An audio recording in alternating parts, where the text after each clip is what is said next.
Hello, everyone, and welcome back to Cadence's Canes and Crops. So in today's episode, we will be discussing, and I know this has been a long time coming because I haven't done a General Hospital episode in a long time, but we will be discussing the current storylines of General Hospital and how I feel about them. There's a lot happening on General Hospital right now, and I know you guys are ready to hear my thoughts, so I won't take up too much of your time. So this all starts with Franco. Now, Peter knew that Franco was remembering Drew's memories, and he had to silence him, and so he killed him. I'm telling y'all, that was the most heartbreaking death for me, and it was so unexpected. Like, immediately after it happened, I went online to see if Franco was leaving the show, like what was happening, and I couldn't find anything, but it was really upsetting to me that this was happening. Franco was dead now. And Cameron and Liz, they had some really amazing scenes, so applause to them. But Peter has now teamed up with Cyrus, and he's gotten away with Franco's murder by pinning it on Jason. And of course, Liz and Cameron believe that Jason killed Franco. It's so upsetting to me. It's just so upsetting because, you know, Jason wouldn't hurt Franco for the sake of Elizabeth and for the sake of Jake, his son. So, I mean, this whole storyline is really stupid. Now they got Jason in jail. Thank God for Carly getting him out, but he's not too happy with her right now. And while Jason's in the hospital, so is Chase, because Peter poisoned him. Attempting to poison Finn, Chase drank the coffee, and now Chase is in the hospital. And Finn is upset. He is upset with Anna. He ain't playing with her. And I can't blame him, because if Anna would have just listened, if Anna would have just taken off them damn blinders that she had on for Peter, none of this probably would have happened. None of it at all. So, oh my gosh, this whole storyline, Peter and Cyrus, I want them both to go down at the same time. So I'm not too happy with Peter or Cyrus. And Cyrus, I don't even have words. I can't stand him.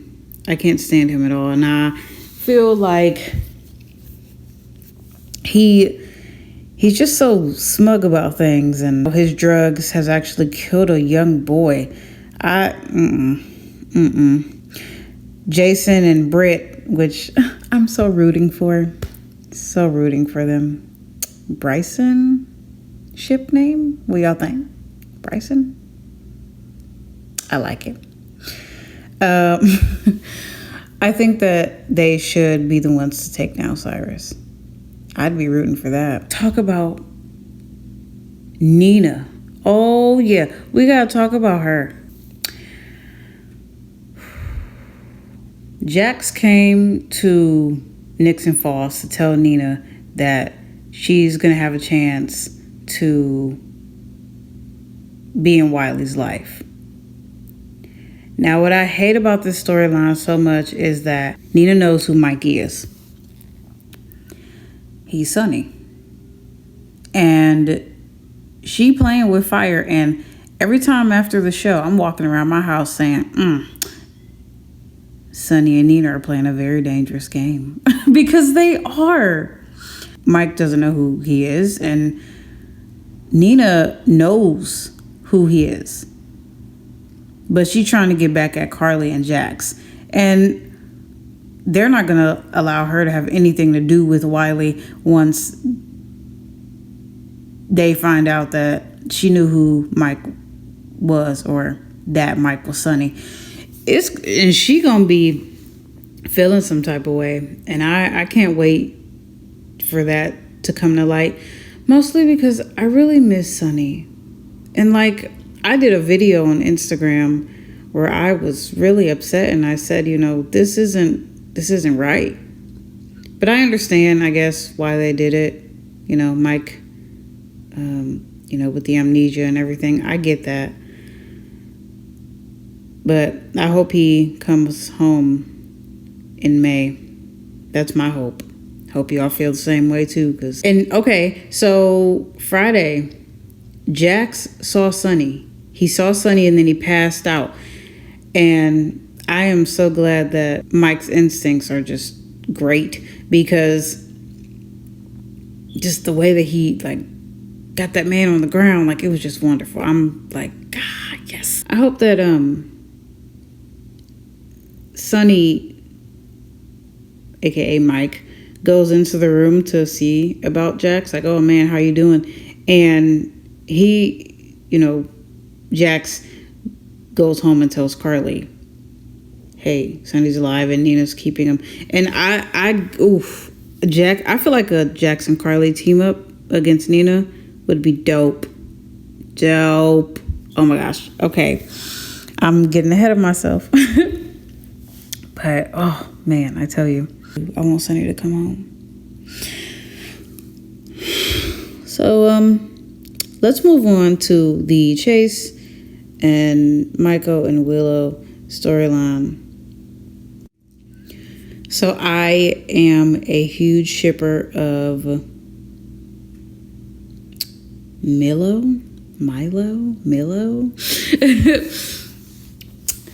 And I've always been, and I was so happy when they finally got together. I'm telling you guys, I was over here just on my couch, screaming and everything. But dang, they made love. I was so happy. And then Chase gets really sick and she's about to tell him. He passes out. She takes him to the hospital.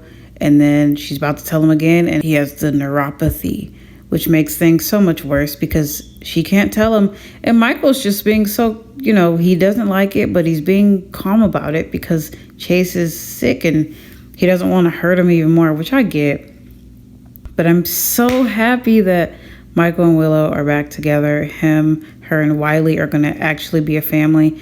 And I heard a few months ago that they were going to bring back Nell. I really hope that they don't, because it would really just fuck things up. It literally would. I cannot. Let's talk about Ava and just everything that's going on. I have to say that I'm really happy with Taggart and that he's back and he's hopefully going to stick around. Hope he doesn't go to jail or anything. But I'm happy. I am glad that Curtis and Jordan finally got a divorce because I feel like it was just well overdue. They have been going through a lot lately. And the fact that Jordan kept all those secrets from him, I'm glad that Jordan decided, or she took responsibility for Taggart and he's living with her. But I kind of see this storyline going somewhere else. I kind of see Jordan and Taggart getting together and Curtis and Portia getting together, which I liked them together. So yeah, let's talk about Ava and Nicholas and what's going on with that. So I love Ava and Nicholas's relationship, and I love that, originally she wasn't on board with what he was doing as far as Cyrus and Florence, but she came around, and I feel like their relationship is really going to be good for the both of them. They both have dark sides, but I'm sure that their love, it's really beautiful. So I like that Nicholas got Florence back to Cyrus and Martin so that his aunt Alexis can be protected while in Pentonville. His mom's back. He's going to be causing more ruckus in the town. So I really hope that this can be figured out. All of it. Just somebody needs to put Cyrus away. He needs to be put away so bad. I want to talk about Britt and Maxie and Brooklyn. because I just realized that there's so much more that we need to discuss. So, oh my gosh. First of all, Britt might have Huntington's disease, and she hasn't been to the doctor yet, and I feel bad. But I love that she's helping Maxie. Originally, she wasn't on board, but she's helping her, and I love that. I just really hope that the plan doesn't fall through and Peter gets his hands on the baby, because then he might take the baby and leave Maxie. But I don't know about that. He might just take her and the baby and, hide them out somewhere, and he's just going to go insane. I'm not ready for any of that. Her last episode before she went into jail, that episode was so beautiful. And what I love so much about that episode was Dr. Collins. Now, I have mentioned before on here, I hope I have, that I am studying to be a child psychologist / therapist. So I have my official graduation ceremony next Saturday from Otterbein University, from college. And I actually, a few months ago, got accepted into Ohio State University for the Master's in Social Work program. So having that episode with Dr. Collins, it was just great. And I was really happy to see the inner workings, him doing what he does best, trying to get her to open up, trying to get her through that stressful situation, but also having her face it, talk to him. I love that. I cannot tell you guys how amazing that episode was because of the psychological aspect. But we also get to see Alexis interact with her friends and family before she goes off to Pentonville. And man, I have to say, that girl who almost hurt her, I'm glad that she was stopped, but I don't think that's the end of Hilda. So I hope Alexis does gather the strength to defend herself, or that she gets that girl, Amanda, I think that's her name, to help her out. Because, this is a whole new world for Alexis, and kind of sucks that alcoholism took her this far. But I understand how and why, with the grieving process and everything that happened with that. I understand dealing with Julian, dealing with Dr. Neil Byrne. Oh my gosh, his death kind of sucked too.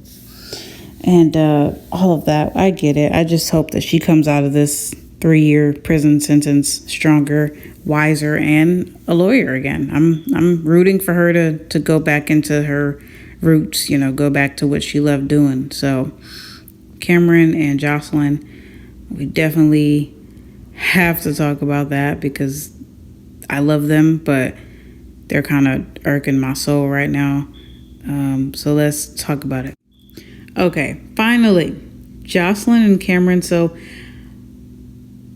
Trina can tell that there's something going on between her friends, and Cameron is just so hung up on the fact that Jason killed Franco that he's not really seeing that, okay, Jason loves Jake, that's his son. Jason also loves Elizabeth, and so why would he kill Jake's, role model in a sense? And Cameron is he's just really hung up on that. He's upset. He's taking everything out on Jake, and he's taking it out on Jocelyn, and it's just not a good look for Cam. I understand he's grieving. I understand he's truly upset by the death of Franco, and I am too. Honestly, you guys have no idea, man. When Franco died, when he was, lying there bleeding and just lying there to die, my heart was just sinking. I was like, oh, this is just awful. Why? Okay, I'm sorry, but just sucked. And I understand that Cam's grieving. I understand that he's hurting, but he needs to not take his anger. And I'm glad that Joss kind of told him that he needed to stop, just stop. Because Jake, eventually, he's going to be sitting there looking stupid when it comes out that Peter is the one who killed Franco. And he's going to have to apologize to a lot of people. you know. And since we're on the topic of Jocelyn, I feel really bad that she has to really prove herself, but I can relate to that because I feel like, okay, I was in high school once. I didn't do sports besides goalball.